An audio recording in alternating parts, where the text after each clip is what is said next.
In 2008, Elon Musk was broke, not struggling a little, not need to cut back on expenses, broke, completely, totally destroyed. His rocket company had just failed for the third time in a row. His electric car company was burning through cash faster than anyone could raise it. His first marriage had collapsed, and the global financial crisis had just wiped out most of what was left. He was borrowing money from friends just to pay rent. And yet, just 4 years later, he would be named Entrepreneur of the Year by Fortune magazine. Tesla would become the most talked about car company on Earth. SpaceX would land a government contract worth over $1 billion.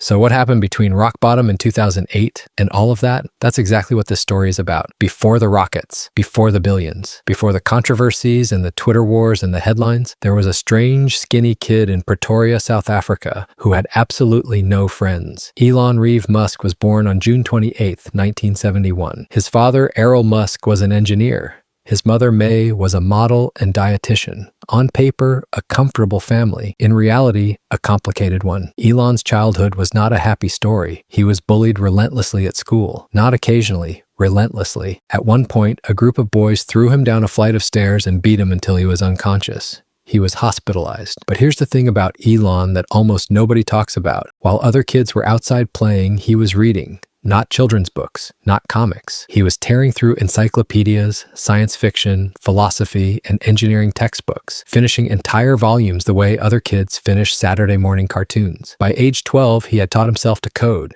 He built a video game called Blastar, a simple space shooter, and sold it to a tech magazine for $500. He was 12 years old, and he already understood something that would define his entire life. If you want something done, you build it yourself. At 17, Elon Musk made a decision that would change everything. He got out. South Africa's mandatory military service was looming, and Musk had no interest in spending his best years serving a government he didn't believe in. He also had a much bigger goal in mind: America, specifically Silicon Valley, the place he had read about and dreamed about since he was a teenager. He moved to Canada first, staying with distant relatives he had barely met, working on a farm, cleaning out boilers at a lumber mill, whatever paid enough to survive. Then he got into Queen's University in Ontario, then the University of Pennsylvania. Then, on the verge of starting a PhD in energy physics at Stanford, he made a decision that shocked everyone around him. He dropped out after 2 days. 2 days because in 1995, the internet was exploding. And Elon Musk looked at that explosion and thought, I need to be inside that right now. With his brother Kimball, Elon founded a company called Zip2. The idea was simple: an online city guide that could help newspapers publish their content on the internet. This was 1995. Most people still thought the internet was a fad. Most executives at major newspapers thought putting their content online was either pointless or dangerous. Elon and Kimball spent the first year sleeping in their office. They had one computer. They used it to work during the day, and Elon coded on it through the night. They couldn't afford separate machines. They ate at the Jack in the Box across the street, not because they liked it, but because it was the cheapest option within walking distance. 4 years later, Compaq acquired Zip2 for over $300 million in cash. Elon's cut $22 million. Age, 27. Most people would have stopped there. Bought a house, invested quietly, lived well. Elon took nearly all of it and bet it on his next idea. In 1999, Musk founded a company called X.com, an online bank. The financial industry hated this. Banks had been operating the same way for centuries. The idea that some 20-something tech founder was going to waltz in and rebuild the entire system from scratch was, to most people in finance, laughable. But X.com grew fast, very fast. It merged with a competitor called Confinity, which had built a small payments tool called PayPal. After a complicated internal battle, one that would later become known as the PayPal Mafia era, Musk was pushed out as CEO. It didn't matter. In 2002, eBay acquired PayPal for $1.5 billion in stock. Musk's share, $180 million. Now here's the moment that defines everything about who Elon Musk is. He had just made $180 million. He was 30 years old. By any definition, he had won. He could retire, travel, relax. Instead, he called a meeting with himself and asked one question: what are the most important problems facing humanity, and can I do something about them? His answers were sustainable energy and making humans a multi-planetary species. And so, with almost no experience in either rockets or cars, he decided to start 2 companies. In 2002, Musk founded SpaceX, His logic was almost insane in its simplicity. The cost of getting to space was too high because no one had ever bothered to make rockets reusable. If you could reuse rockets the way you reuse an airplane, you could drop the cost of space travel by a factor of 100. Every aerospace expert he talked to told him he was wrong, that it couldn't be done, that established players like Boeing and Lockheed Martin had been trying to optimize rocket costs for decades and hadn't cracked it. Musk's response was essentially, then they haven't been trying hard enough. In 2003, he co-founded Tesla Motors. The goal? Prove that electric cars didn't have to be slow, ugly, or boring. That you could build an electric car that people actually wanted and use it to drag the entire auto industry into the future. For the first few years, both companies moved forward, slowly, painfully, with constant technical failures, budget overruns, and near collapses. And then came 2008.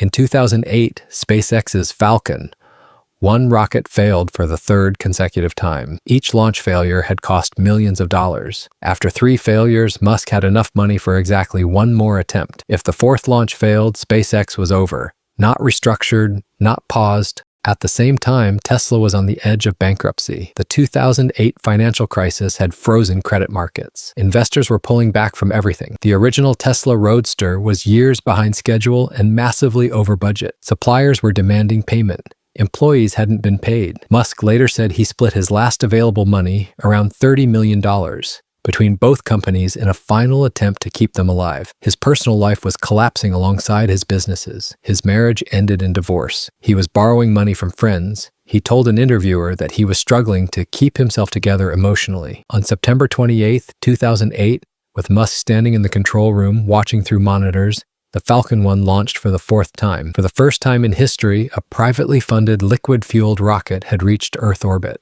3 months later, NASA awarded SpaceX a contract worth $1.6 billion. And on Christmas Eve, 2008, literally the last possible day it could have happened, Tesla closed a financing round that kept the company alive by hours. From that moment, the story changes completely. Tesla launched the Model S in 2012.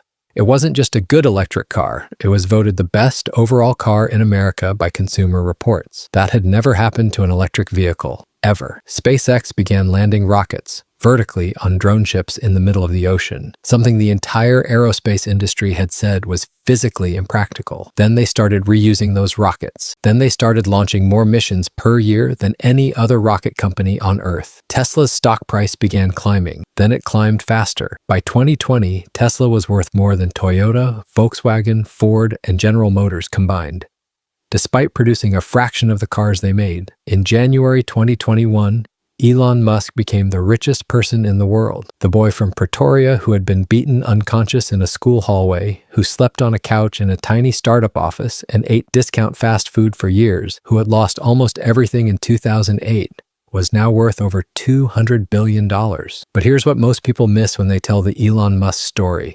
They focus on the money, the rockets, the controversy, the tweets. What they miss is the pattern. Every single time Elon Musk entered a new industry, software, finance, aerospace, automotive, the people already inside that industry told him it was impossible, that he didn't understand the complexity, that he was going to fail. And every single time, his response was the same. Ignore the consensus, go back to first principles, and ask what is actually physically possible, not what has traditionally been done. That is not a business strategy. That is a philosophy. And it is the reason that a man with no background in rockets built the most successful rocket company in history, and a man with no background in cars built the most valuable car company in the world. The real lesson of Elon Musk is not about genius. It is about what happens when someone refuses, absolutely refuses, to accept that something cannot be done. If you made it this far, you already know this story is bigger than one man. It's about what happens when you bet everything on a vision that nobody else can see yet, when you fail publicly, catastrophically, and keep going anyway. There are parts of this story that are inspiring,